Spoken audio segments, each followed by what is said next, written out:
selalu semangat di setiap harinya ya. Jadi untuk hari ini kita bakalan belajar materi dari ekonomi, khususnya untuk teori produksi dan juga konsumsi. Nah, mungkin aku mau perkenalan dulu di sini. Jadi aku Adila Ajeng Lestari, aku sekarang kuliah di Universitas Brawijaya dan aku juga bakal ngajar sama temanku. Halo Luki, bisa on mic dulu? Oke, halo semuanya. Jadi mungkin sekarang kelasnya kelas kolaboratif ya. Jadi tutornya ada dua dan kenalin nama aku Muhammad Luki Ramadan, biasa panggil Luki, dan sekarang lagi kuliah di Universitas Indonesia. Oke, Oke, terima kasih atas perkenalannya, Lucky. Jadi, untuk kelas pagi ini tuh nanti kita sistemnya mungkin teman-teman bisa perhatikan dulu materinya karena kita mau bahas materi yang sedikit rumit. Jadi kita kan mau bahas teori produksi dan konsumsi. Nah, itu lumayan banyak. Jadi teman-teman yang mau bertanya tuh nanti di akhir sesi aja karena materinya yang lumayan banyak bakalan kita sampaikan pagi ini. Jadi kalau misalnya ada pertanyaan, mungkin teman-teman bisa ditulis dulu di buku atau di notes-nya. Jadi nanti di akhir sesi, kalau kita udah buka sesi Q&A-nya, bisa ditanyakan ya. Oke, mungkin operator udah bisa langsung share screen.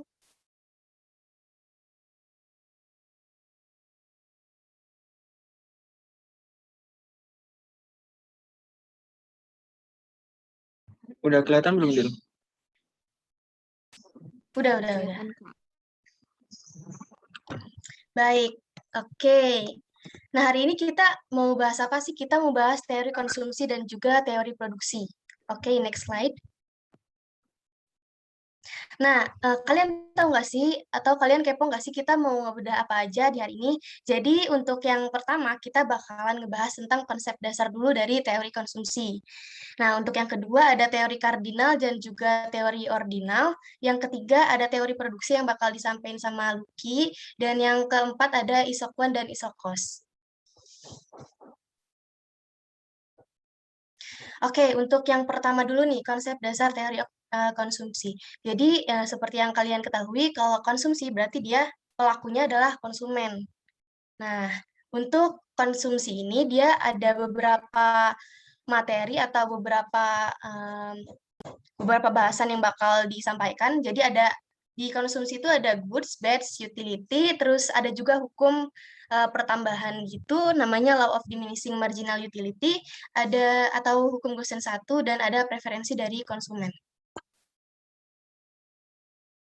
Oke, untuk selanjutnya yaitu mau menjelaskan mengenai goods. Jadi untuk pengertian atau definisinya itu sendiri, kalau goods adalah barang yang memiliki manfaat saat dikonsumsi. Misal kita mengonsumsi suatu makanan kayak contohnya bakso. Nah, ketika kita mengonsumsi bakso, manfaat yang kita terima tuh berarti kita kenyang karena kita udah mengonsumsi bakso tersebut. Nah, untuk yang bads adalah barang yang mengurangi kenikmatan saat dikonsumsi. Nah, untuk yang ketiga ada utility atau kepuasan. Jadi utility itu merupakan suatu kepuasan atau manfaat saat kita mengonsumsi suatu barang. Nah, yang keempat ada hukum pertambahan kepuasan yang semakin menurun, yaitu hukum law of diminishing marginal utility. Untuk lengkapnya nanti mungkin ada di next slide. Nah, untuk preferensi ini merupakan sebuah kemampuan konsumen dalam menyusun prioritasnya.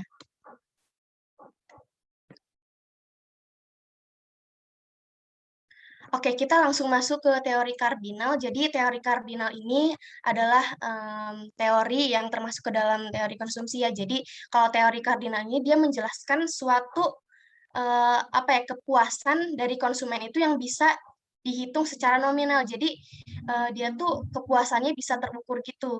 Nah, untuk kurva yang di sebelah ini ada kurva total utility dan juga marginal utility. Nah, total utility itu apa sih? Total utility adalah kepuasan total, jadi kepuasan maksimum yang dirasakan oleh konsumen. Nah, yang kedua itu ada marginal utility, yaitu kepuasan marginal. Jadi kayak kepuasan tambahan gitu yang ada di kurva tersebut. Nah, di sini tuh tercatat atau tertulis bahwa TU maksimal tercapai sama dengan saat MU sama dengan 0. Jadi kenapa saat MU sama dengan 0? Karena ketika MU-nya itu kurang dari 0, maka total utility-nya itu bakalan turun yang seperti ada di gambar kurva tersebut. Jadi ketika dia udah kurang dari 0, kurvanya itu turun. Nah, seperti yang teman-teman bisa lihat di sini. Nah, total utility-nya itu semakin turun dan semakin turun. Oke, next. Oke, kita juga mau bahas tentang indifference curve dan juga budget line. Kalau kurva indifference ini, dia menunjukkan dua macam kombinasi barang yang memiliki tingkat kepuasan yang sama. Jadi, misal sate dan bubur. Nah, sate dan bubur ini merupakan dua kombinasi barang yang menghasilkan kepuasan yang sama gitu bagi konsumen tersebut.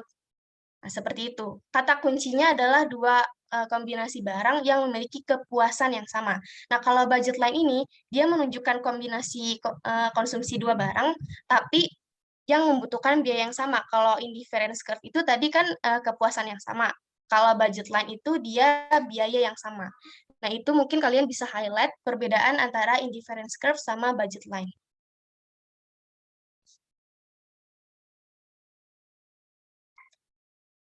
Oke, next. Nah, tadi kita udah bahas tentang teori kardinal, teori yang bisa mengukur kepuasan seseorang itu dengan nominal. Nah, kalau ordinal ini dia berbeda dengan kardinal, jadi keterbalikan dari teori kardinal. Nah, teori ordinal ini merupakan teori yang membahas kepuasan konsumen yang tidak dapat dihitung. Jadi, kalau teori ordinal ini cenderung membandingkan kualitas satu barang dengan barang yang lainnya. Misal, kita contohnya seperti ini. Kita sekarang belajar ekonomi di Bersinar Project. Nah, kita tahu dong kualitas pembelajaran di Bersinar Project itu seperti apa, dan kita membandingkan dengan kualitas belajar kita di ruang guru misalnya. Nah, kita punya asumsi bahwa kalau kita belajar ekonomi di Bersinar Project itu dia lebih mudah dimengerti dan lebih seru gitu. Nah, itu kita merupakan suatu ungkapan kepuasan yang tidak dapat dihitung. Nah, itu merupakan contoh dari teori ordinal.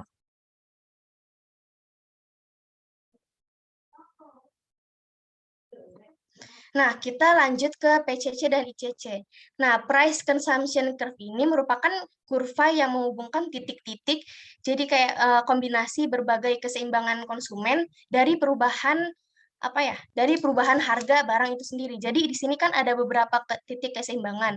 Nah, kurva ini merupakan kurva yang menjelaskan titik-titik dari berbagai keseimbangan konsumen karena adanya perubahan harga. Nah, untuk kurva PCC-nya ini kalau diturunkan dia bakalan jadi kurva permintaan. Nah, selanjutnya itu ICC atau Income Consumption Curve. Jadi, kalau kurva yang ICC itu dia merupakan kurva yang menghubungkan titik-titik antara satu dengan yang lainnya yang membahas tentang keseimbangan konsumen karena adanya perubahan pendapatan. Nah, di sini bisa lihat karena ada beberapa keseimbangan. Nah, di sini tuh keseimbangannya berubah-berubah karena adanya perubahan pendapatan nominal.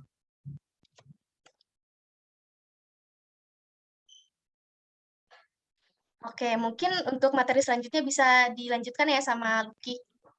Oke, jadi kita sekarang masuk ke teori produksi ya. Tadi kan udah konsumsi. Jadi apa sih yang dimaksud dengan teori produksi? Sebelum kita mengenal teori produksi, kita harus tahu dulu nih produksi. Produksi itu pasti berhubungan erat banget nih sama produsen. Produsen ya. Jadi apa sih yang dimaksud dengan produsen? Kita harus tahu dulu. Produsen adalah pihak yang menghasilkan barang dan jasa. Jadi bukan menghasilkan barang doang, tapi jasa juga bisa dihasilkan oleh produsen. Jadi produsen itu untuk melakukan proses produksinya ada beberapa tahap ini. Jadi ada 3 tahap. Jadi ada sebuah input, kemudian ada proses produksi, kemudian ada outputnya. Nah, di dalam inputnya tuh ada beberapa input dari input nih bisa dibilang sebagai faktor produksi.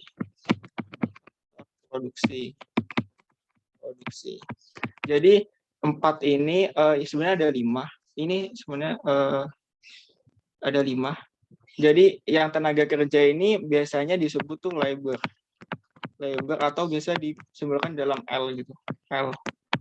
Terus ada modal. Modal tuh biasanya bentar.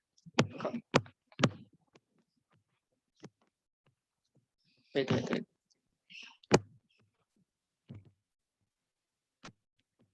Bentar guys. Ada, stop dulu ya. Like.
Bentar guys, ada teknis.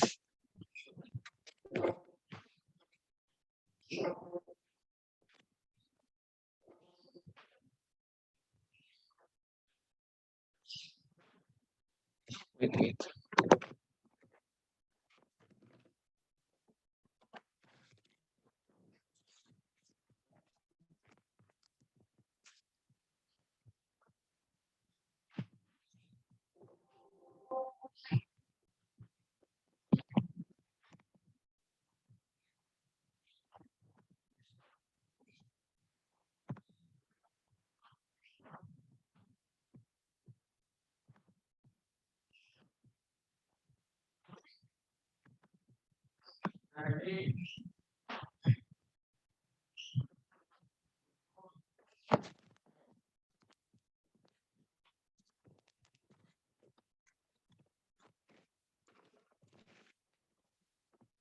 Oke, karena ada trouble mungkin teman-teman bisa tunggu sebentar ya.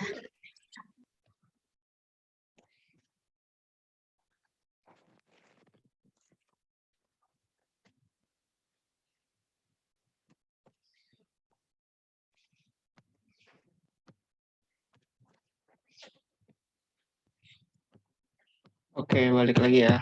Maaf, barusan ada trouble. Nih, tadi kan ada proses produksi nih. Ada tenaga kerja tadi disimbolkan dengan L, terus modal itu disimbolkan dengan K. K itu artinya kapital ya. Terus SDA tuh tenaga kerja, SDA tuh ya SDA sumber daya alam, terus ada lagi skill, ada lagi biasanya land. Gini. Land. Nah, kalau udah ada inputnya, pasti ada proses produksinya untuk menghasilkan sebuah output. Dalam proses produksi ini pasti dibutuhkan suatu biaya gitu, suatu biaya, itu biaya atau cost. Ini yang ntar jadi pertimbangan kenapa ada teori produksi. Kemudian outputnya ada barang dan jasa, gitu guys. Terus lanjut ya. Nih, tujuan produsen melakukan proses produksi itu apa sih? Selain untuk menghasilkan barang dan jasa, produsen tuh ada tujuan-tujuan lain. Ini ada dua tujuannya, yaitu mendapatkan profit atau keuntungan yang maksimum dan meminimumkan biaya produksi. Jadi, produsen tuh berpikir dan bertujuan untuk menghasilkan keuntungan atau uang duit yang banyak banget, tapi minimum dengan biaya produksinya. Terus cara mencapai tujuan tersebut, produsen atau perusahaan tuh akan memakai teori produksi yang bakal kita bahas habis ini. Oke, kita lanjut. Dalam teori produksi ini ada dua ntar. Jadi kita masuk dulu ke produksi jangka pendek. Apa sih yang dimaksud dengan produksi jangka pendek? Produksi jangka pendek tuh pengertiannya produksi yang kegiatan produksi pada salah satu saja. Produksi jangka pendek adalah kegiatan produksi pada salah satu saja faktor produksi yang berubah. Sedangkan faktor produksi lain dianggap tetap. Misalnya modal K tetap, sedangkan tenaga kerja atau L-nya itu berubah. Jadi yang berubah tuh cuman tenaga kerjanya aja, modalnya tuh tetap gitu. Jadi nggak bisa dua-duanya kalau jangka pendek. Jadi diasumsikan yang berubah tuh cuman satu faktor doang gitu. Nah, di dalam produksi yang jangka pendek ini ada konsep yang penting banget dan mungkin bisa kalian tulis nih yang aku kotakin nih. Ini 3 rumus sakti menurut aku. Jadi harus hafal sih. Di sini ada TP sama dengan Q. TP itu artinya total produksi. Terus yang Q-nya itu quantity. Terus yang MP ada marginal product sama dengan delta Q sama dengan delta L. Delta Q itu maksudnya tuh Q2 dikurangin Q1. Delta Q. Terus kalau delta L sama dengan L2 dikurangi L1. Gitu. Jadi yang Q tadi itu kan quantity. Jadi terus yang dibagi delta L. L itu labor atau tenaga kerja. Marginal produk ini sama kayak di teori konsumsi tadi, jadi marginal. Jadi pertambahan produk itu loh. Pertambahannya tuh disebut marginal. Terus ada average produk atau produk rata-rata. Rumusnya tuh hampir sama dengan MP. Rumusnya tuh Q per L. Jadi bedanya sama MP sama AP tuh bedanya cuma di bagian deltanya aja. Jadi kalau misal MP tuh selisihnya atau pertambahannya aja yang dihitung. Kalau AP ini aslinya Q per L gitu. Buat lebih paham ini aku ada contohnya nih. Nih, kalau misal dan ingat guys, kalau misal di teori produksi itu ada juga namanya law of diminishing return. Artinya tuh penambahan faktor produksi yang terus-menerus akan mengakibatkan turunnya jumlah produksi. Kalau misal orang awam tuh mengasumsikan misal gini, dia punya perusahaan dan pengen banget nih naikin total produksinya. Dan untuk menaikin total produksinya, kalau orang awam tuh pasti mikirnya semakin banyak karyawan dia, semakin banyak SDM dia, maka dia bisa naikin total produksinya. Tetapi pada kenyataannya ada hukum yang namanya law of diminishing return.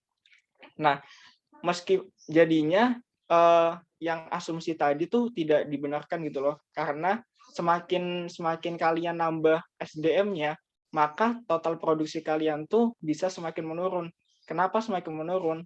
Asumsinya tuh entar ada di bagian yang habis ini, ntar aku jelasin. Tapi ini coba kita praktekin dulu yang rumus tadi nih. Ini kita dikasih tabel kayak gini. Gini. Jadi ini misal labor-nya pertama 0, terus Q-nya 0, MP-nya kan masih 0, AP-nya juga masih 0. Kalau misal labor-nya 1, quantity yang dihasilkan tuh 5. Nah, untuk mencari MP-nya ini untuk cari yang 5 ini, kita tahu kan tadi rumusnya kan MP sama dengan delta Q per delta L. Jadi ini kan delta Q-nya berarti 5 dikurangi 0 kan. 5 dikurangi 0 kan 5. Terus delta L 1 dikurangi 0 kan 1. Jadi 5. Terus juga berlaku di 10 ini, misal kita cari yang 10 ya. 10 ini dari MP2 sama dengan delta Q per delta L sama dengan delta Q-nya kita pakai ini, delta Q-nya kita pakai ini. 15 dikurangi 5 itu jadinya 10. Dibagi 2 dikurangi 1 tetap 1 kan, jadi 10. Gitu. Nah, itu rumusnya MP ya. Ini kalau kita mau buktiin rumus AP-nya juga kita bisa nih. Kita bisa buktiin misal AP. AP kan tadi rumusnya cuma Q per L kan. Nggak ada deltanya. Jadi Q-nya tuh kita ambil dari sini, dari yang 5. 5 dibagi L-nya 1. Di 1 sama dengan 5. Terus yang 7,5 juga sama. Jadi 15 ntar dibagi 2 sama dengan 7,5. Jadi rumus tadi itu bisa kepakai ke sini gitu. Sebenarnya biasanya di soal tuh diketahuin cuman labor sama quantity-nya. Ntar kalian disuruh nyari marginal produknya sama average produknya. Nah, dan kalau misal tabel ini udah dicari dan terus digambarkan ke dalam kurva, ini hasilnya kurvanya kayak gini. Ini kita bisa lihat nih. Coba kita lihat kurva yang garis hijau ini, garis TP ya. nih TP ini sama dengan Q ya. Jadi tadi ingat ada rumus yang TP sama dengan Q kan. Sama dengan Q. Dan kurvanya ini ingat yang bagian horizontal tuh lebar tenaga kerja dan bagian vertikal tuh kuantitinya atau TP-nya gitu. Nah, jika lebarnya 1, maka kuantitinya 5. Jadi kan di sini nih, di sini. Terus misal 2, 15, 3, 20, 4, 25, 4, 24, 5, 25, 6, 18 gitu. Nah, terus bagian marginal produksinya juga bisa kalian gambar di kurva. MP-nya tuh yang kurva bagian merah ini. Bagian merah ini kurva MP. Jadi masukin aja yang di tabel tuh masukin aja di kurvanya di bagian angka-angkanya, ntar kebentuk nih kurva MP kayak menaik dulu terus turun. Terus yang AP juga naik dulu terus turun. Nah, kalau misal kedua tabel ini, kedua tabel ini ntar digabungin jadinya tuh kayak gini. Nah, jadinya ntar kayak gini, kasarannya kayak gini. Nah, kalian bisa tahu di sini di produksi jangka pendek tuh dibagi menjadi 3 tahap gitu. Tahap pertama, ini tahap pertama ya. Jadi ada garis kuning titik-titik ini dari 0 sampai 2 ini namanya tahap pertama. Jadi pada tahap pertama tuh marginal produksi itu yang merah ya, kurva yang merah. Kalian bisa lihat kalau tahap pertama marginal produksinya tuh masih positif, masih naik gitu loh, masih naik sampai masih naik tuh berarti perusahaannya tuh masih menambah tenaga kerjanya, masih ditambah tenaga kerjanya dan total produksinya tuh masih naik gitu, masih naik sampai AP-nya tuh mencapai maksimum. Terus pada yang tahap 2 nih, di tahap 2 tuh ada penurunan MP kan. Di tahap 2 tuh ada penurunan MP. Nah, ada penurunan MP ini namanya tuh low diminishing of return yang tadi. Jadi semakin kalian menambah total labor-nya, ini kan dari 2, terus ada ini mungkin ada 4, ada 3, ada 4 gitu kan. Ini kan labor-nya tuh semakin ditambah. Ternyata marginal produksinya tuh semakin menurun, bukannya semakin meningkat. Nah, itu karena low diminishing of return. Kenapa gitu? Soalnya waktu di tahap 1 ini, kalau kalian masih menambah sumber daya manusianya, masih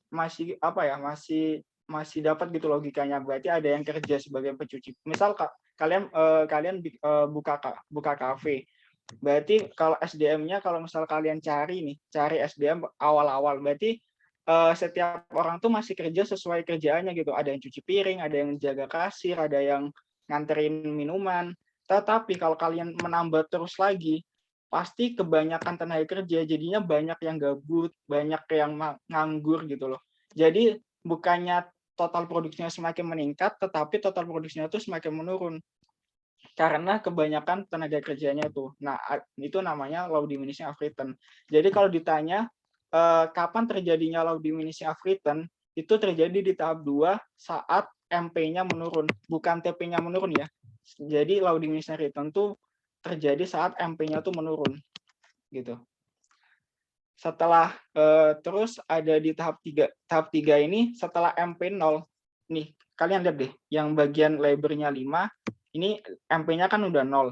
Nah, waktu MP-nya itu 0, TP-nya tuh mencapai total produksi maksimum. Jadi kalau ditanya kapan sih TP total produksinya bisa mencapai maksimum, yaitu saat MP-nya 0. TP max itu saat MP sama dengan 0 gitu. Gitu guys. Ntar kalau misal masih bingung boleh tanyain ntar di bagian terakhir ya. Terus ada produksi jangka panjang. Ini sebenarnya lebih gampang dari jangka pendek menurut aku. Jadi pengertian jangka panjang tuh produksi jangka panjang. Produksi jangka panjang itu adalah kegiatan produksi pada semua faktor produksinya bisa diubah-ubah. Yang tadi kalian ingat kan kalau misal jangka pendek tuh yang bisa diubah tuh cuma satu doang. Tetapi kalau misal di jangka panjang kita ngasumsiinnya ada beberapa produksi itu bisa diubah-ubah, bukan hanya satu doang. Jadi ada apa ya? Ada kombinasi faktor produksi yang kita bisa ubah-ubah untuk mencapai untuk menghasilkan suatu produk gitu. Nah, di dalam jangka panjang itu ada konsep kurva isoquant sama kurva isokos. Ntar kita bahas. Kalau misal kurva isoquant ini menunjukkan berbagai macam kombinasi penggunaan faktor produksi atau kapital dan labor yang memberikan tingkat output yang sama. Sebenarnya konsepnya isoquant ini sama banget sama konsep indifference curve. Jadi yang tadi kalau dikonsumsi kalian perhatiin ada kurva kan, ada kurva juga yang bentuknya kayak gini, namanya tuh IC kan. Nama IC atau indifference curve. Nah, ini sebenarnya konsepnya sama, cuman beda di kalau misal dikonsumsi tadi artinya tuh kombinasi antara barang-barang yang menghasilkan kepuasan sama. Tetapi kalau diproduksi kombinasinya tuh bukan barang yang menghasilkan kepuasan yang sama, tetapi faktor produksi yang menghasilkan output yang sama. Gitu. Coba kalian lihat. Jadi misal ini ada tenaga kerja itu di D segini, terus modalnya tuh segini. Nah, D sama titik-titik ini itu menunjukkan kombinasi-kombinasi dari isoquant. Jadi kalau misal ini produsen mau memproduksi 100 unit ya. Nah, gimana caranya produsen menghasilkan 100 unit? Nah, itu bisa dilakukan dengan berbagai cara. Cara-caranya itu ada di titik-titiknya ini. Misal produsen ingin modalnya tinggi, terus tenaga kerjanya sedikit, itu jadi bisa 100 unit. Misal ada yang di B, ini bisa, yang di C, ini bisa. Jadi terserah produsen gitu loh, kalau misal masalah isoquant ini. Jadi bisa diubah-ubah. Ntar ada juga kurva selanjutnya yang menunjukkan ada faktor produksi lain gitu. Nah, di kurva isoquant ini ada ciri-cirinya. Nah, kalian perlu hafal ciri-cirinya ini soalnya menurut aku ini sering banget keluar di soal UTBK. Jadi kurvanya tuh satu berbentuk cembung. Jadi cembung itu kan, cembung ke arah origin atau titik pusat. Jadi tuh kurvanya pasti bentuknya tuh kayak gini, nggak mungkin berubah-ubah, nggak mungkin berubah kotak, nggak mungkin berubah bulat gitu, nggak mungkin. Jadi kurvanya tuh bentuknya bakal gini. Dan turun dari kiri atas, ini dari kiri atas ya guys, dari kiri atas ke kanan bawah. Jadi dari kiri atas ke kanan bawah. Jadi kayak pongsotan gitu kurvanya. Terus ada yang ketiga, kurva tidak saling berpotongan. Maksudnya tuh kurva tuh tidak saling berpotongan dengan kurva isoquant yang lain. Kita lihat nih, kan ini ada tiga kurva isoquant yang menunjukkan keinginan produsen untuk menghasilkan produk. Kalau misal kurva yang isoquant yang paling bawah ini, produsen pengen menghasilkan 100 produk. Terus kalau yang kedua 200 produk, yang ketiga itu 300 produk. Nah, antara tiga kurva ini itu nggak bakal saling berpotongan gitu, nggak mungkin saling berpotongan. Jadi ini harus diingat-ingat. Jadi nggak mungkin kurva isoquant itu berpotongan. Terus ada yang keempat adalah semakin kurva isoquant ke kanan, maka produksi semakin tinggi. Nah, ini bisa kalian lihat secara langsung nih di gambarnya. Jadi semakin kurvanya tuh ke kanan atau ke atas gitu, jadi produksinya tuh semakin tinggi gitu loh. Jadi kita lihat deh, yang 100 unit kan kurvanya yang bagian kiri. Nah, semakin ke kanan unitnya kan nambah nih. Nah, itu yang dimaksud semakin ke kanan maka produksi semakin tinggi gitu. Oke. Kita lanjut dulu. Selain ada kurva isoquant, oh ya guys, untuk ngafalin gampangnya, kalian quant tuh quantity. Jadi kayak ini kan produksi ya, unit gitu loh. Unit ini kan quantity. kuantitas. Jadi hafalin aja kalau misal isokuan tuh kuantitas berhubungan dengan kuantitasnya. Terus kalau misal kurva isokos berarti kos tuh biaya. Jadi hubungannya dengan duit, hubungannya dengan biaya perusahaan. Kurva isokos menunjukkan berbagai macam kombinasi penggunaan faktor produksi atau capital dan labor yang memberikan tingkat biaya kos yang sama bagi produsen gitu. Jadi misal nih, jadi kurvanya tuh gini, kurvanya tuh sama, kalau isokos, kurvanya tuh sama kayak di teori konsumsi bagian budget line. Jadi itu sama banget kurvanya, kayak gini bentuknya. Kalau misal, bentar. Nih, kalau misal ada suatu perusahaan tuh punya modal 100.000 gitu deh, 100.000. Nah, 100.000 nih kalau misal perusahaan mau pakai titik ini, berarti lebarnya tuh harus 10. Bentar. Ya, lebarnya harus 10, terus modalnya tuh 15 gitu. Terus kalau misal lebarnya 12, modalnya tuh semakin menurun 12 gitu. Jadi duit yang dipakai itu kayak bertolak belakang gitu loh. Kalau semakin banyak ke kanan, berarti yang bagian kiri semakin ke bawah gitu. Terus kalau di kurva isokos tuh ada juga pergeseran, bukan pergeseran sih, kayak perubahan kurva gitu.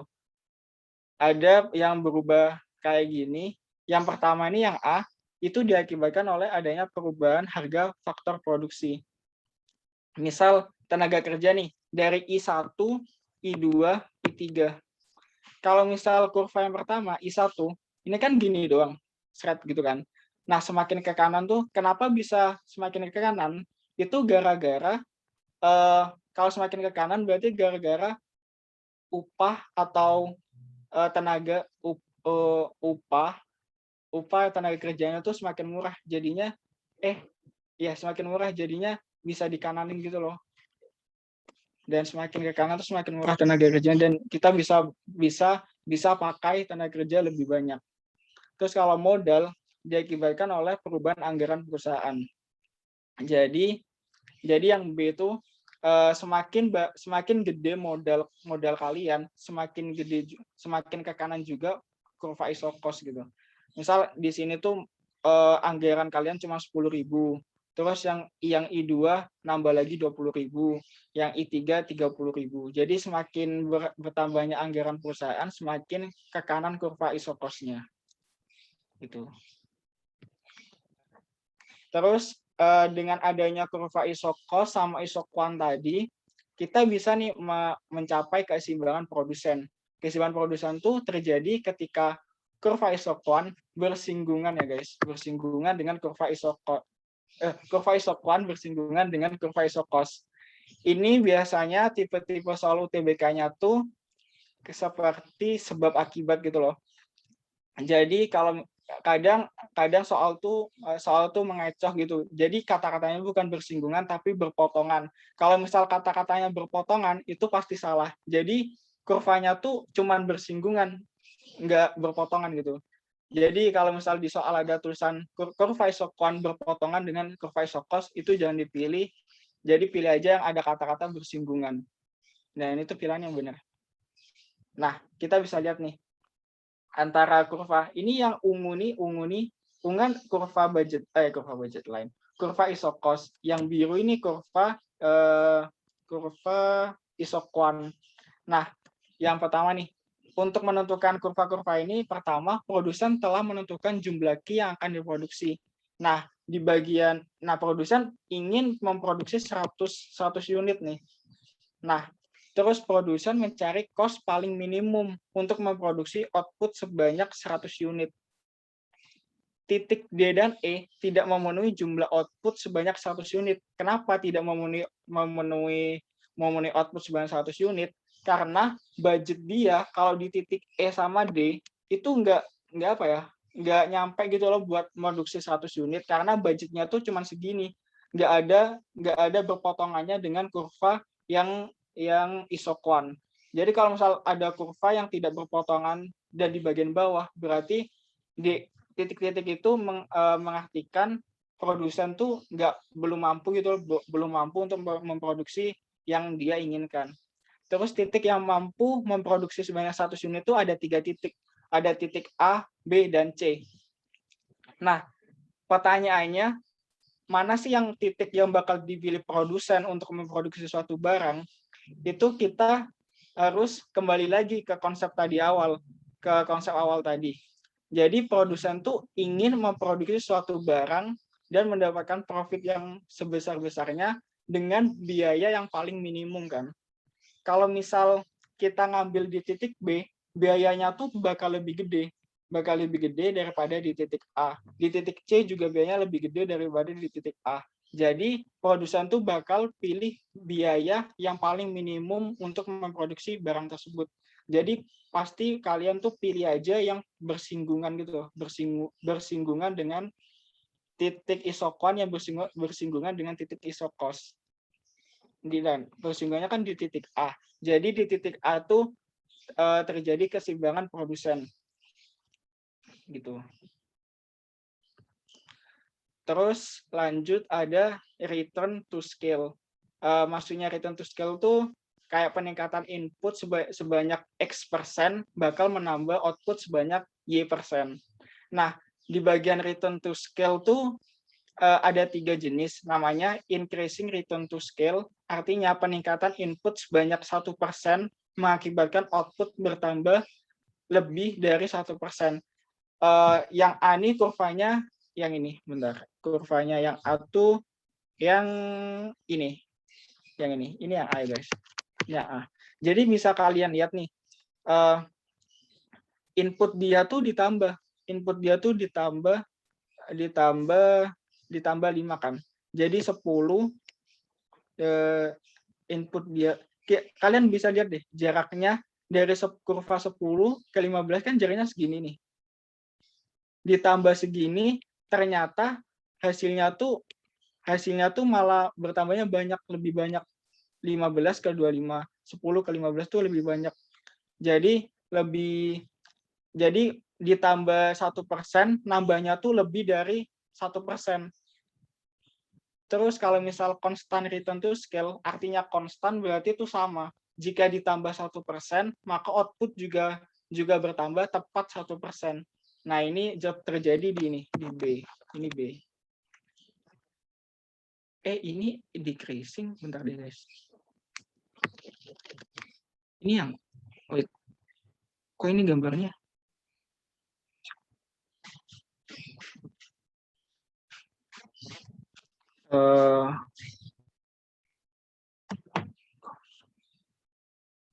Ini kayaknya salah tulis deh ininya. Kayaknya ini yang A, ini yang C ntar. Soalnya di A ini kita nambahnya sedikit, tapi selanjutnya tuh bakal banyak. Jadi nambah 1%, selanjutnya bakal bertambah lebih banyak dari 1%. Terus yang konstan tuh bisa kalian lihat nih, bertambahnya tuh pasti konstan gitu, jaraknya pasti konstan. Pasti jarak dari yang kurva yang coklat ke orange ke kuning tuh sama gitu jaraknya.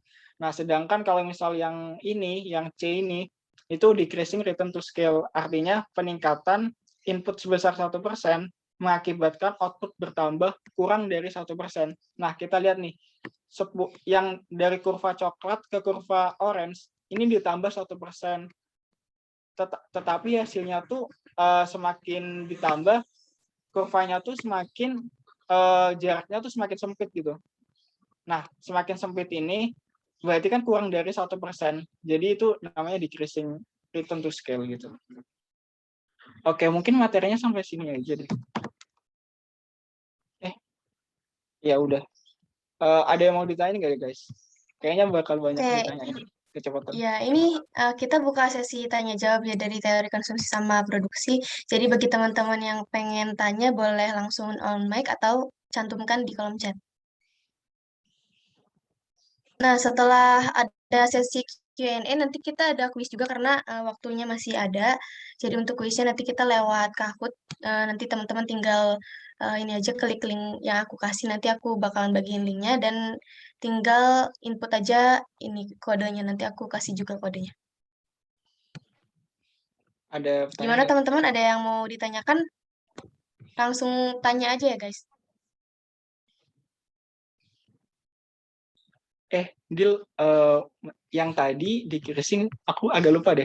Yang ini bener gak sih penjelasan aku? Takut salah. Adilah. Kalau itu, halo, Ya. ada nggak suaranya? Halo? Iya ya. Ini bener gak Kayaknya sih? yang di casing itu bener deh. Ini ikut Hah? Gimana? Kok aku agak lupa ya? Berarti udah sesuai gambarnya ini. udah lu. Bentar itu ada yang tanya lu. Oh ya, coba.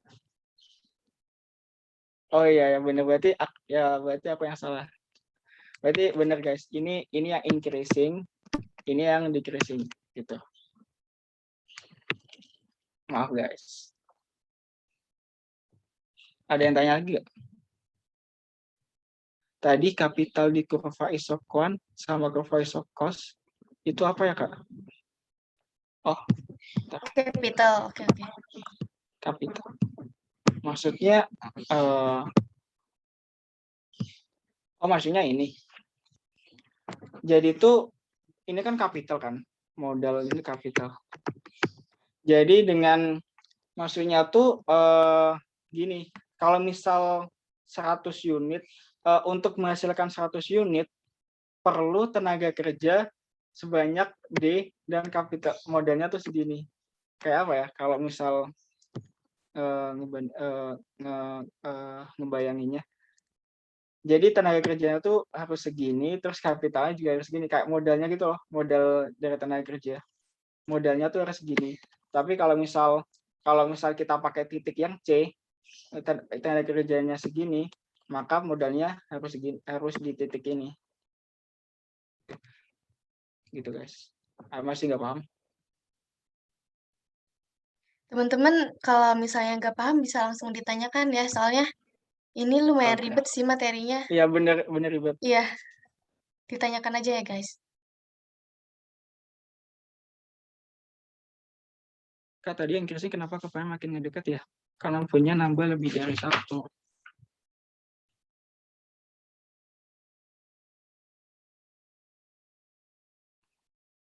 Nah ini nih yang aku kadang juga kebalik nih.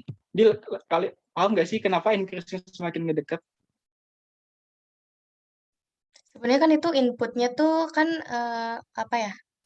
Inputnya tuh kan berarti outputnya yang dihasilkan lebih dari 1% kan? Output yang Iya nggak sih kan kalau increasing iya lebih dari 1%. Benar. biasa kan kalau kalau yang ini kan decreasing nih 10 ke 25 kan ada 15 tuh. Tapi dia kurang dari satu untuk outputnya. Nah kalau misalnya yang increasing kan itu dia lebih dari 1%. Jadi dia increasing outputnya. Ingat gak lu? Coba yang decreasing coba decreasing dari 10 Nah,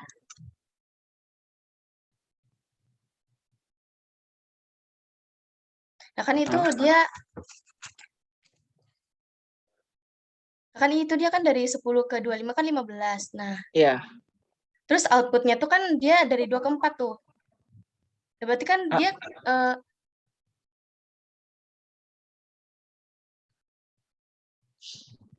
ya benar dong dia berarti kan kurang dari 1% outputnya. Maksudnya kayak nggak sebanding sama pertambahan ininya kan, pertambahan labornya. Oh, Labornya kan input. Loh.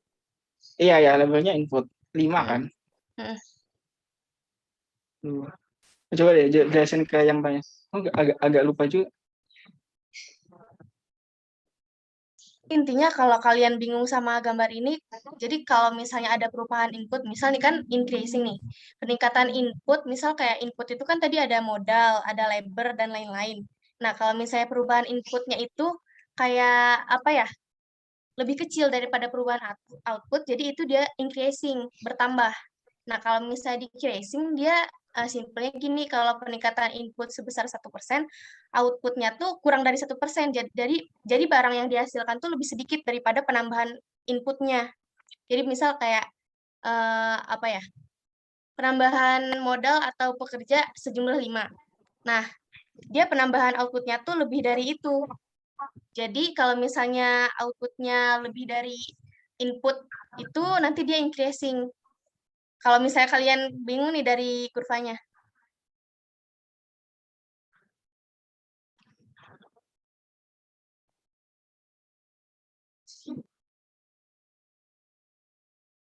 Udah paham belum? Udah paham belum ya? Itu kalau Input kalian apa ya agak susah buat memahami kurva, mending gitu aja. Jadi kayak ya kalau konstan gampangnya dia sebanding, kalau increasing berarti dia outputnya lebih besar daripada input, dan kalau decreasing dia outputnya lebih kecil daripada input. input itu modal, output itu labor bukan Pak? Input itu modal, output itu labor bukan Kak? Gimana dia? Kalau misal input yang input itu modal sama labor itu inputnya guys. Jadi yang 10, 15, 25 ini outputnya gitu. Input itu faktor produksinya. Jadi labor sama modalnya. Nah, terus yang 10, 15, 25 tuh outputnya, produksinya, hasil produksinya. Ini ada lagi. Labor itu Labor input, guys. labor itu output. Labor itu input guys. Tadi kan ini udah aku jelasin. Nih, Tadi di awal Lucky udah nih, ngejelasin ya yang di nih. slide pertama tuh. Input tuh ada ada 4 sebenarnya. Yang penting ini skill kadang nggak ada. Jadi ada 4, ada tenaga kerja, labor, kapital juga, modal, SDA, sama land. Tetapi kalau di pelajaran kali ini tuh kebanyakan pakai tenaga kerja dan modal. Jadi inputnya tuh pasti tenaga kerja dan modal. Nah, di bagian kurva-kurva tadi itu outputnya. Jadi bentar. Jadi outputnya ini tuh output 25, 15, 10 itu outputnya. Itu guys. Jadi simpelnya tuh kalau input tuh jadi kayak apa ya? Buat faktor-faktor produksi, misal kayak tadi kan ada modal, terus ada pekerja juga. Nah, dia input, kalau outputnya tuh hasil hasil dari Iya, yang mereka produksi gitu, yang bisa iya berbentuk benar. barang, yang bisa Iya dikonsumsi benar. sama konsumen. Nah, itu Ya, guys untuk simpelnya. Stefani itu tadi output tuh barang yang dihasilkan. Ya, bener banget. Terus ada lagi gak guys? Tanya aja guys, gak apa-apa. Ini masih banyak Ini kok tanya, waktunya. masih banyak banget, soalnya kan kita sampai 11.30 ya, Lu. Ya, sampai sebelas Ya, tiga puluh. soalnya kan ini agak ribet ya. Ya, Pasti mungkin banyak tadi. teman-teman yang pengen nanya. Nah, jangan malu-malu, langsung aja tanya.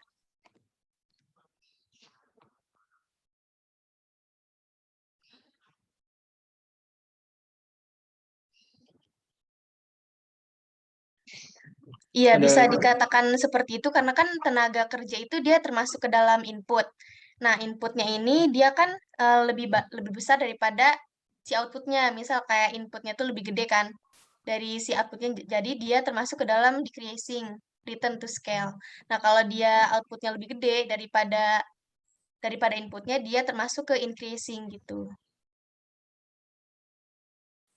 Increasing sama dengan output lebih gede daripada input, Kak. Iya benar. Increasing tuh Benar-benar. outputnya tuh lebih gede daripada input. Terus kenapa bisa berkurang, Kak?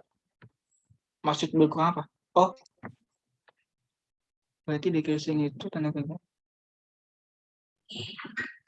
Bentar-bentar.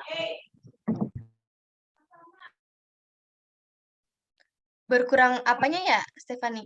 Ya berkurang apa ya, Stephanie?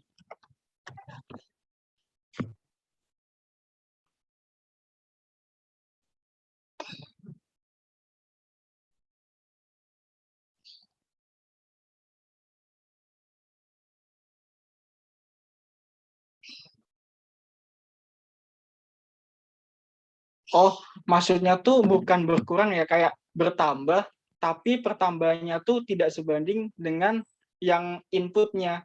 Tadi kan inputnya 1%, tetapi hasil pertambahannya itu kurang dari 1%. Jadi tetap nambah, tapi kurang dari modal gitu loh. Modalnya kan 1%. Inputnya kan tadi kan 1%, tapi bertambahnya tuh kurang dari 1%. Makanya decreasing gitu. Gitu, Stephanie. Jadi bukan berkurang, tapi bertambah. Itu juga udah dijawab sama Ataya tuh. Gitu. Intinya gini guys, kalau increasing return to scale tuh berarti suatu perusahaan dia mengalami keuntungan karena kan modal yang dia keluarkan itu dia lebih kecil daripada hasil yang dia apa ya barang yang dihasilkan. Jadi kayak keuntungannya tuh lebih banyak kan otomatis. Nah kalau decreasing tuh berarti dia rugi karena kan apa ya yang dia keluarkan itu nggak sebanding sama hasil yang dia produksi gitu loh. Jadi intinya kalau decreasing perusahaannya rugi, kalau increasing perusahaannya untung. Karena output yang dihasilkan itu dia lebih besar daripada input yang dikeluarkan. Gitu guys.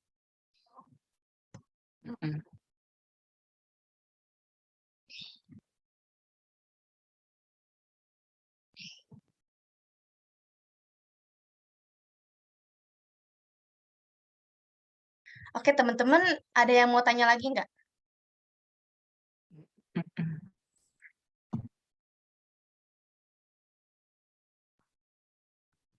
Oh, tabel ya, tabel. Mana? Output yang Itu ada yang mana ya, tanya. Kak? Dari tabel Oh, itu. kurva, kurva. Kurva. Iya, kurva ini loh. Output Maksudnya yang mungkin mana? outputnya bagian mana lu gitu. Oh, outputnya yang tadi aku jelasin. Jadi output tuh yang ini guys, yang 10, 20, 30 itu output. 10, 15, 25 itu output juga. Gitu.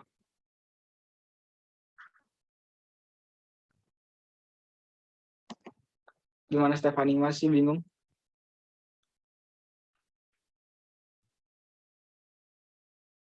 246 modal ya Kak? 246. Iya benar, Fani. 246 tuh modal. Input modal. Jadi ini inputnya ada dua. Modal sama labor. Jadi misal input modalnya 2, terus ada input labornya 5 gitu. Jadi bagian pokoknya kurva ini itu sama-sama input gitu. Dan kurva-kurva yang indifference kurva yang itu kurva yang melengkung-melengkung itu hasil produksinya. Jadi kalau sebanding itu antara tiga kurvanya renggang-renggang ya Kak. Ya benar. Jadi ini kayaknya aku mau lupain deh. Ini misal ya, kalau misal 5 nih, input pertama 5, terus dinaikin 3 kalinya. Inputnya kalau misal 5, 2, itu outputnya kan 10. Kalau misal dinaikin 3 kalinya, outputnya bakal jadi 30. Ini kan jadi 3 kalinya juga. Jadi namanya konstan gitu loh. Konstan tuh konstan. Jadi 5 ke 15 kan dikali 3, 2 ke 6 dikali 3, 10 ke 30 dikali 3. Jadi jaraknya tuh pasti sama, konstan gitu. Antara penambahan input sama outputnya. Gitu. Orel masih bingung nggak, Orel?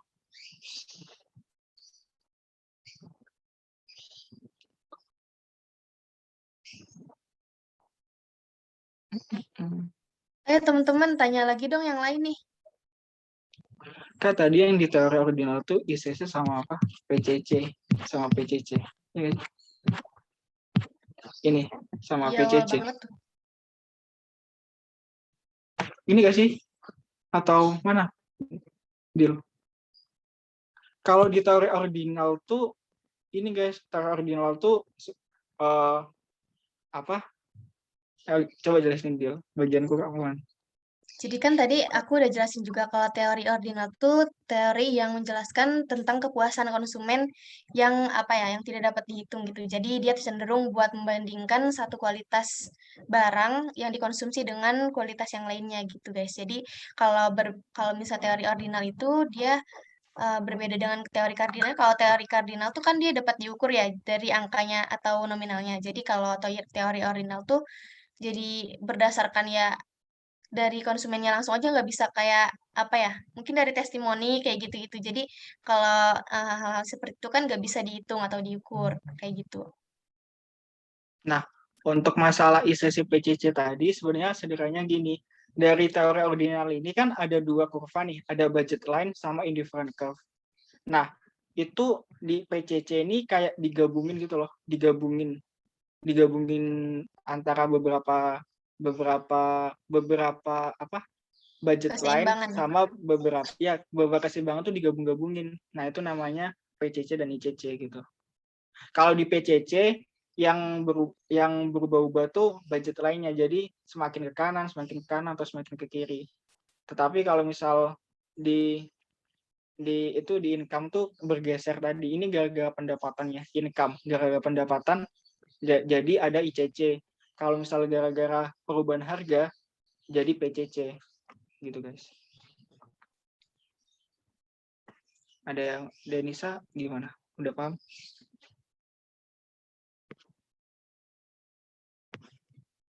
Oke. Ada lagi gak guys? Teman-teman jangan ragu untuk nanya ya, karena kita di sini saling sharing aja. Kalau misalnya masih ada yang dibingungin, boleh tanya-tanya langsung. Dari teman-teman yang tadi, pas kita ngejelasin mungkin ada catatan materi yang apa gitu yang belum dimengerti, nggak apa-apa ya guys, ditanya aja.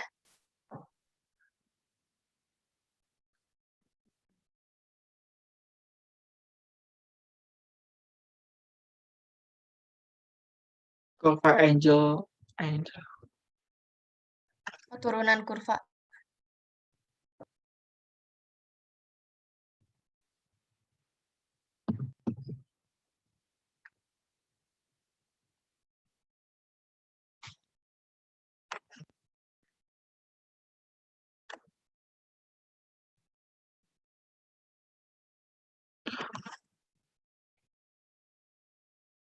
Ke kurva angel tuh turunan kurva dari income ini, dari ICC.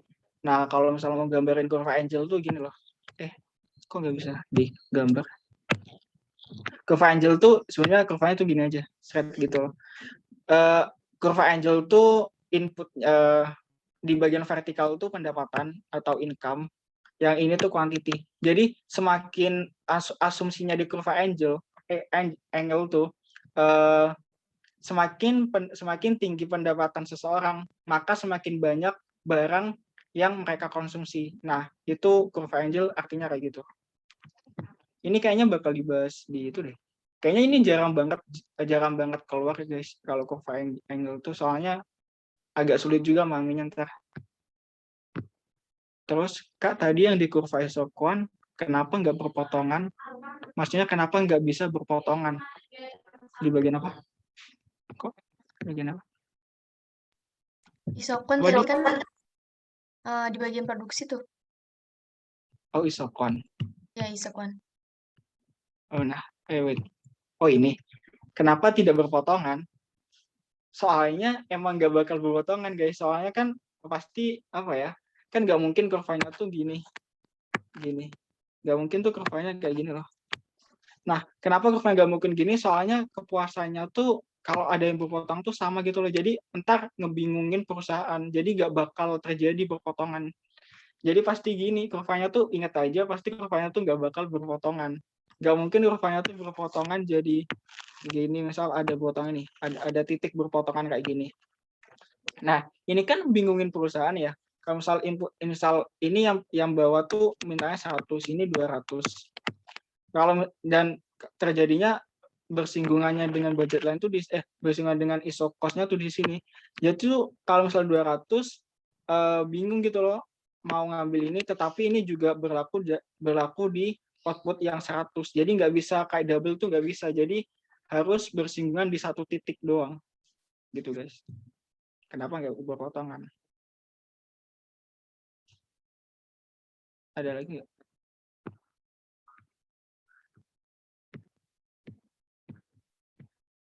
Gimana tadi yang tanya siapa ya? Soalnya ini agak nge-lag. Paham nggak?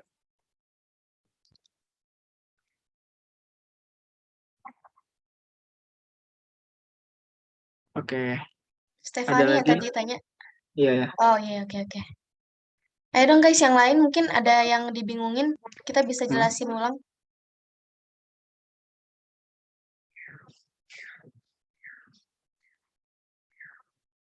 Gimana guys?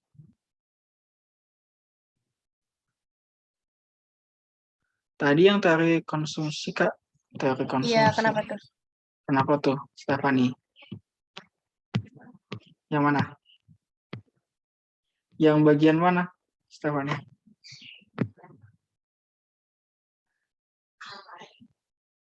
Ya, kardinal, kenapa? Yang ini kardinal.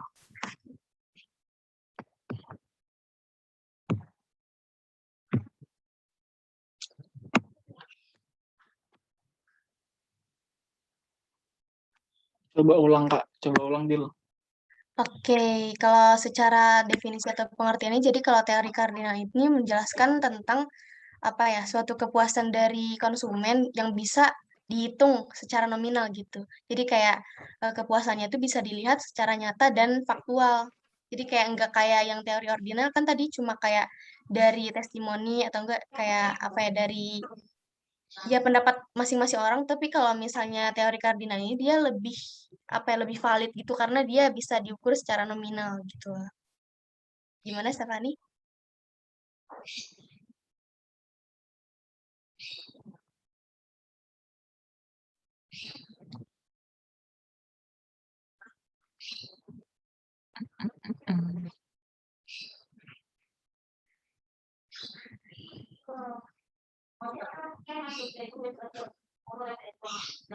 Gimana? Contohnya itu ada di samping ini guys. Itu kan ada total kepuasan. Total kepuasan itu kan tadi tuh ada total utility kan. Nah, dia ada angka-angkanya tuh. Nah, kita bisa lihat kan kepuasan masing-masing orang tuh seberapa karena kan di sini ada angkanya tuh. Nggak bisa coret ya bentar. Bisa kok. Coba pakai yang ini. Yang bisa annotate. Se.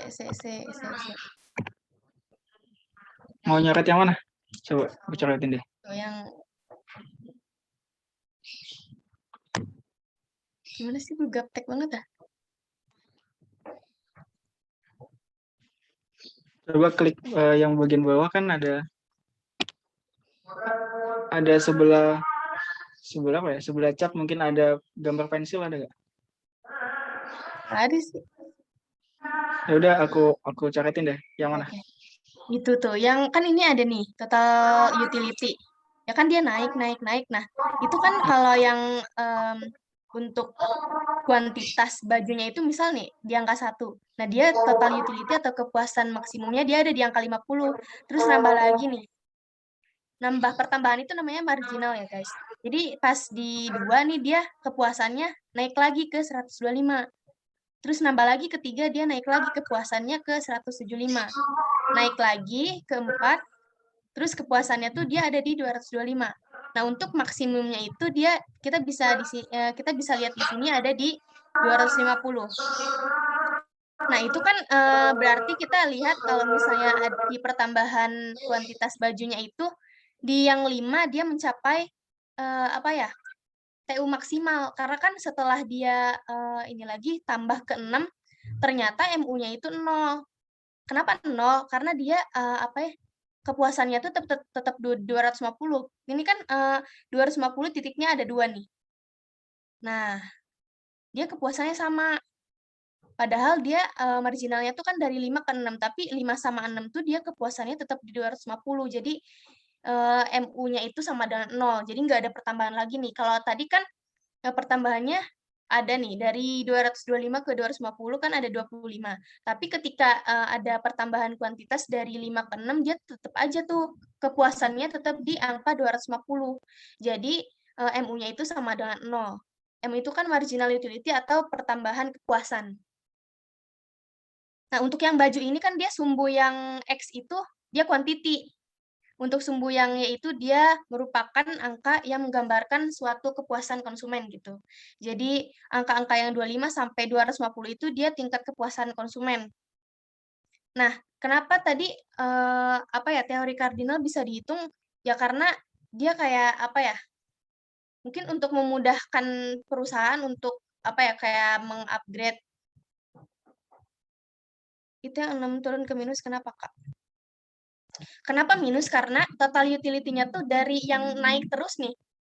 Yang tadinya 25 terus 75, 175, 225, 250, terus 250 dan 250, akhirnya dia kepuasannya tuh turun ke 200 kan, yang tadinya 250 ke 200. Nah, akhirnya dia turun nih, kuantitasnya malah ke bawah banget tuh, karena kan dia marginal utility-nya malah turun. Karena kan tadi dari kuantitas 1 sampai 6 tuh dia kan naik terus nih kepuasannya. Nah, ketika dia, sudah mencapai, apa ya, kuantitasnya 7 tuh malah kepuasan si konsumennya tuh malah turun gitu. Karena ya mungkin, ya mungkin karena seiring bertambahnya kuantitas baju tersebut, akhirnya dia kepuasannya yang nggak terlalu gede kayak yang kuantitas 1 sampai 7, 1 sampai 6 gitu loh. Jadi ketika total utility-nya itu turun, otomatis MU-nya juga turun ke bawah banget, sampai minus gitu. Mungkin aku bisa nambahin contoh yang mungkin yang lebih gampang ya. Coba nih, kita anggap aja baju ini misal sate ya, sate. Nah, misal kalian makan nih, makan satu sate. Kepuasan kalian tuh maksimal banget nambahnya 50, soalnya kalian udah dari awal pengen sate. Terus kalian nih nambah lagi, nambah 2 tusuk sate. Kepuasan kalian tuh nambah dari 50, jadi 75. Terus nambah lagi sate. Ini kita ngomongin marginal ya, MU-nya. Nambah lagi 3 tusuk sate. Tapi ini kenapa marginalnya menurun? Ini gara-gara kalau kalian logika aja, kalau misal kalian makan sate terus-menerus, kalian tuh nggak semakin puas, tetapi malah semakin bosen kan, malah mungkin bakal bisa mutah. Nah, mutah tuh bakal keluar tuh di negatif, ini artinya kasarannya kayak lu ngebalikin lagi tuh mutah. Jadi kalau misal semakin kalian makan sate, kepuasan kalian tuh bukan semakin meningkat, tetapi bisa aja semakin menurun. Nah, itu namanya tuh law diminishing of marginal utility. Mungkin tadi udah dijelasin belum sih? Udah di sini. Jadi namanya law diminishing marginal utility. Hukum pertambahan kepuasan yang semakin menurun. Nah, hukum ini juga disebut hukum Gosen 1.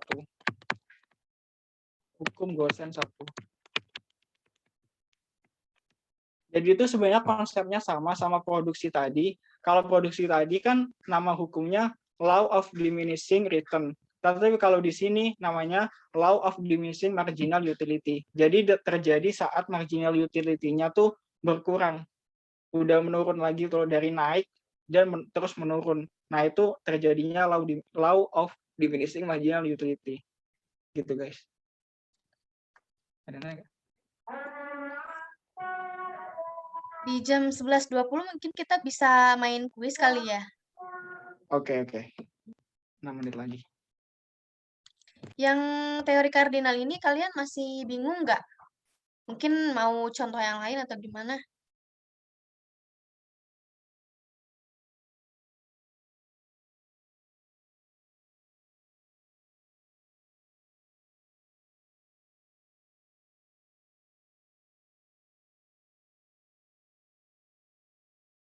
Oh ya, nanti 11.20 nanti aku izin share screen ya, Luke, buat ininya, buat kuisnya. Iya, ya.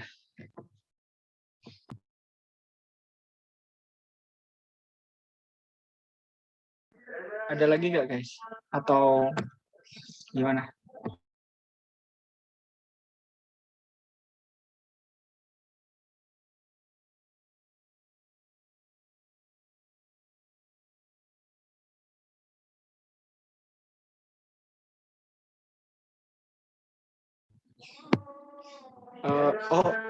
TU 250.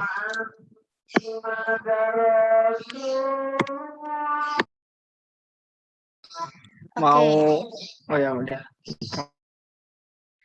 Jadi kalau yang 250 itu kan hanya angka. Jadi kayak dia tuh menggambarkan kepuasannya tuh maksimal banget nih di 250. Nah, itu nggak ada gimana, nggak ada alasan khususnya karena kan 250 ini kita anggap sebagai kepuasan yang benar-benar maksimal yang dirasakan oleh konsumen gitu.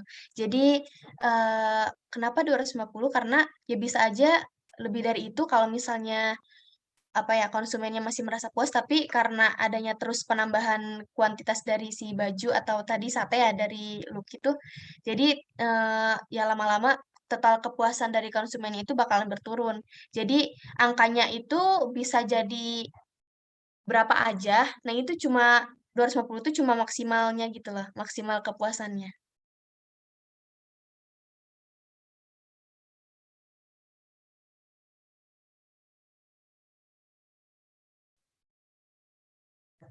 Oke, sama-sama Fani. Untuk yang lain masih ada yang ingin bertanya?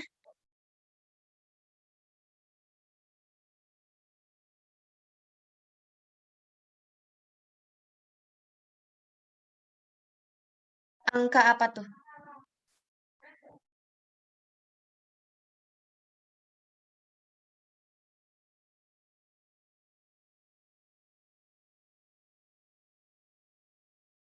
Oh, angka kepuasannya tuh sebenarnya kalau di apa ya? Kalau di ekonomi itu kita nggak ada yang belajar cara menentukan buat ininya, buat apa ya? Suatu kepuasan. Jadi kita tinggal menganalisis aja. Misal kayak gini kan, 250 itu kepuasan maksimal gitu. Nah, kita cuma menganalisis aja biasanya angka-angka tersebut ini tuh udah tersedia di soal atau di buku-buku yang kalian baca gitu. Jadi kita nggak ada apa ya?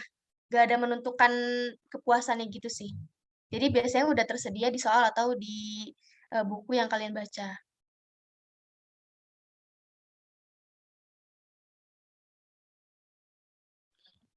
Mungkin aku mau nambahin kasus soal ya. Kadang tuh kalau misal kasus soal kayak gini, kadang soalnya kayak gini. Misal soalnya tuh kita disuruh pada saat input berapa bakal mencapai kepuasan maksimum. Kalian harus ingat ini, MU sama dengan 0. Jadi di soal tuh pasti dikasih persamaan, kadang persamaan linear tentang MU. Ini kan MU kan sebenarnya garis atau bukan linear, persamaan kuadrat. Jadi mungkin persamaannya ada X kuadrat ditambah 3X plus 2 mungkin. Atau gimana. Pokoknya kadang ini dibuat, bukan X sih, biasa Q. Misal persamanya tuh gini, Q kuadrat plus 3Q, misal 3Q, 3, misal 3Q, 2, wait, 2, oh gini aja, misal 10. Pokoknya persamaan gitu guys. Pokoknya intinya gini loh, Q kuadrat plus 3Q plus C. Nah, kalau misal di soal disediain MU-nya kayak gini dan kalian disuruh nih pada saat berapa input bakal mencapai total kepuasan maksimum. Nah, itu persamaan ini kalian sama dengan aja dengan 0 gitu loh. Entar kalian faktorin untuk mencari Q-nya seperti biasa gitu loh. Q-nya kayak di matematika, jadi kalian faktorin aja, ntar ada ketemu Q-nya ada berapa, sama Q ada berapa. Biasanya tuh Q-nya tuh ada yang positif sama ada yang negatif. Kalian pilih aja Q-nya yang positif, soalnya kita kan nggak mungkin pilih yang negatif. Jadi pilih aja yang Q positif. Ntar misal Q positifnya ketemu 7 nih. Jadi saat output berapa, total utility-nya tuh bakal maksimum. Jadi saat output-nya 7. Gitu. Gitu guys. Ini kasus soal yang sering keluar aja sih. Biar kalian nggak bingung.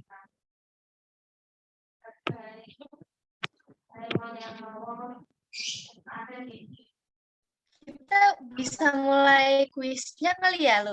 Oke, coba kita mulai ya. Aku stop dulu. Ya. Oke. Oh iya, ini bentar deh. Kalau misal ada yang misal mau ditanyain lagi, kita feel free ya. Kita bisa nge-DM di sini.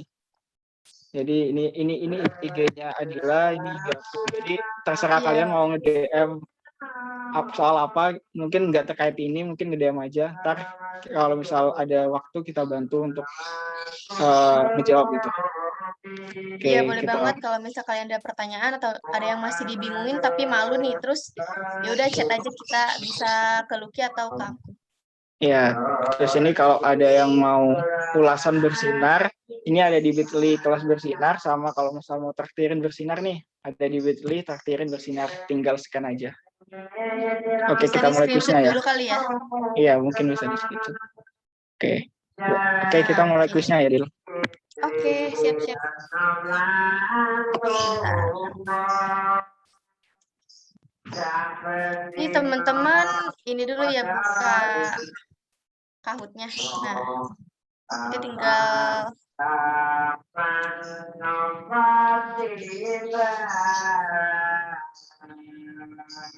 Dari tadi aku nggak on cam ya, Dil? Baru Iya. nyadar.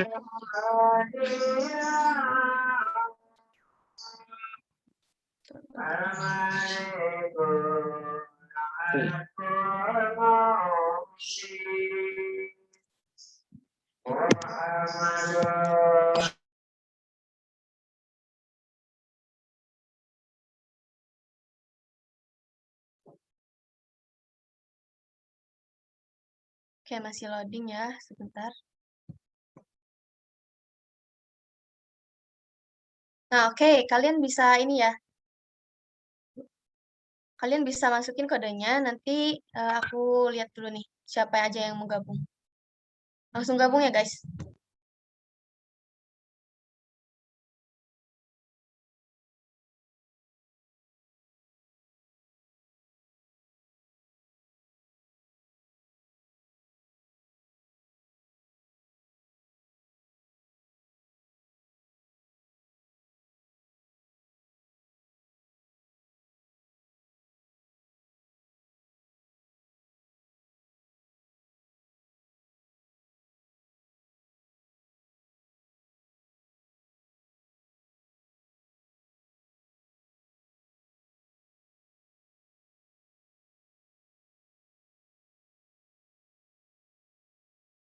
Hai guys, baru 16 nih.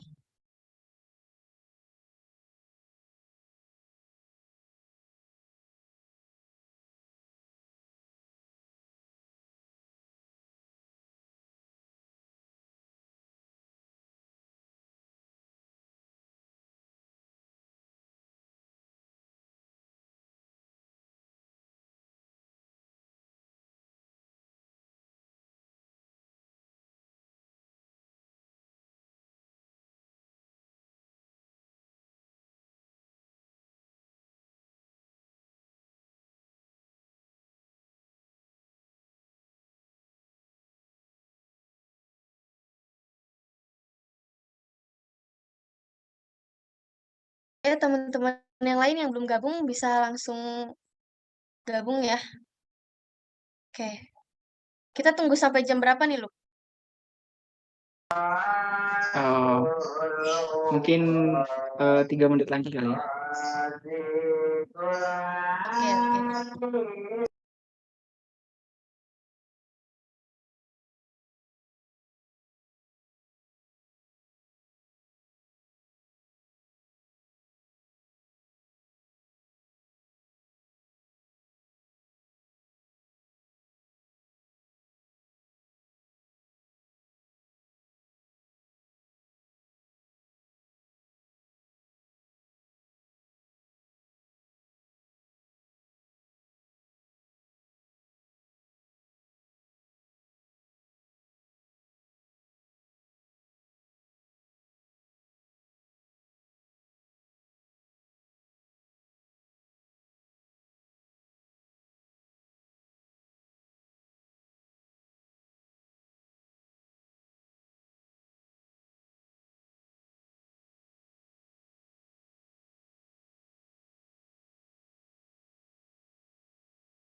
Oke, mungkin bisa langsung dimulai aja kali ya. Udah 21 nih. Oke, teman-teman siap-siap.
Siapa nih podiumnya? PSI. Bener 8 dari 10. Ajel, bener 9 dari 10. Dan pemenangnya Yasmin, bener 9 dari 10. Oke.